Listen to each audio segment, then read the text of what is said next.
ega see mäng oli ka niimoodi, et alustasime hästi ja siis tekkisid niisugused jälle tüüpilised Kalev Cramo pisikesed mõõnad, kus me ei saanud 2-3 minuti jooksul paar korda ühtegi punkti. Et see teeb natukene murelikuks, et see on meil nüüd aasta algusest olnud üks valulapsi.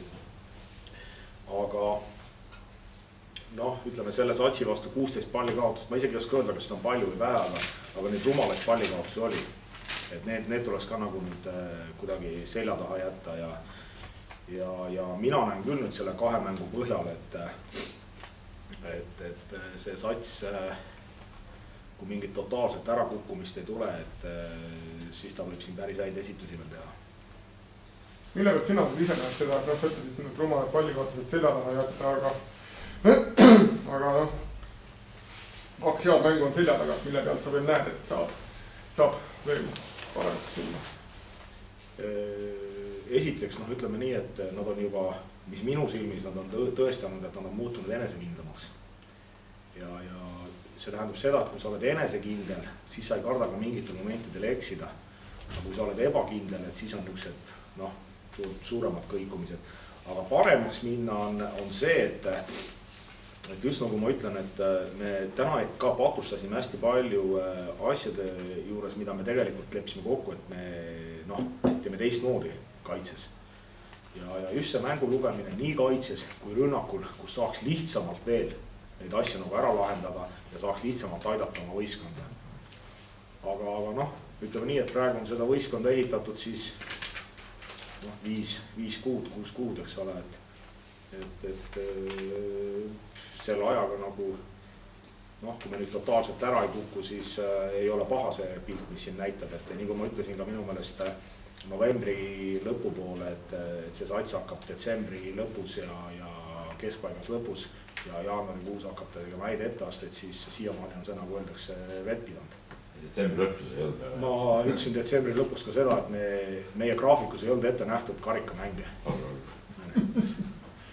Aga kuidas see nüüd, mis suur probleem on see, et kuidas nüüd tagada seda, et see nädal lõpki on vist Rakverega mäng ja tulevad järgmised võib-olla mõned tühjemad mängud natuke vahele. Et kuidas nüüd teha nii, et need mängud ei tõmbaks nagu seda tuhki nagu alla, emotsiooni alla. On see sinu jaoks nagu probleem praegu või? Mingil määral on küll jah, et ma ei väida seda, et minna nüüd selliste mängude pealt Rakverre ja Rapla, aga selleks on ka nüüd olemas need mehed, kes täna mänguminuteid ei saanud, kes peavad nagu selle võistkonna vaimu ja kogu selle nagu hästi üleval hoidma kas või oma 20 minutiga.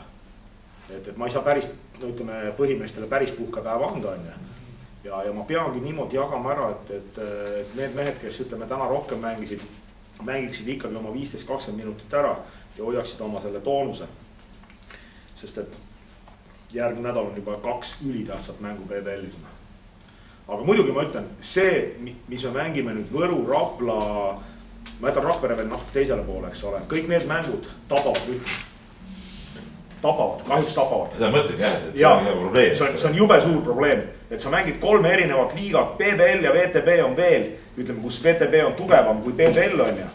Aga kui sa lähed mängima Võru, Rapla, TTÜ2-ga, sa näed meestel, kuda nad ei suuda. Ma tean ise, ma olen mängija olnud. Ja see on kõige hullem, see tapab rütmi. Et see võib viia uuesti sinna, kus me vahepeal olime.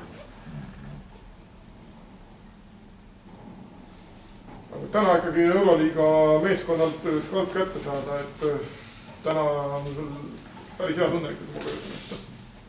Esiteks, et see esimene võit nüüd lõpuks ära tuli, mida me ootasime. Et loomulikult kahju on, et siin räägime nüüd selles variandis, et VEF ja seesama Asomas, kus me nii sita mängu mängisime. Et ma arvan küll, et siin on veel mängud ees, kus Žalgiris ja Himki tulevad, kes on vähe teisest puust jälle. Et tähendab võit on käes ja see on andnud hea feelingu ja minu meelest me mängisime täna täitsa korraliku mängu. Et selles mõttes nagu etteheited ei saa teha.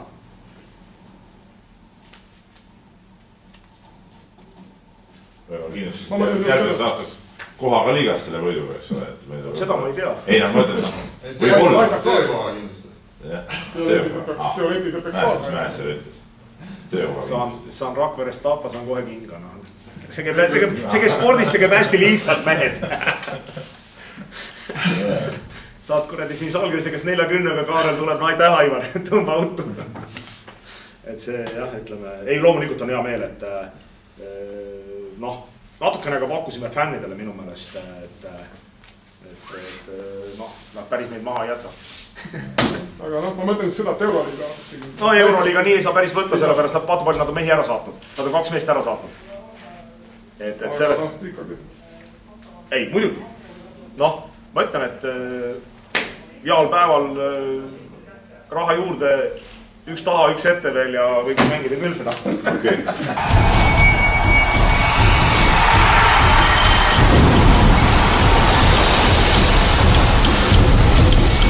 Triobet.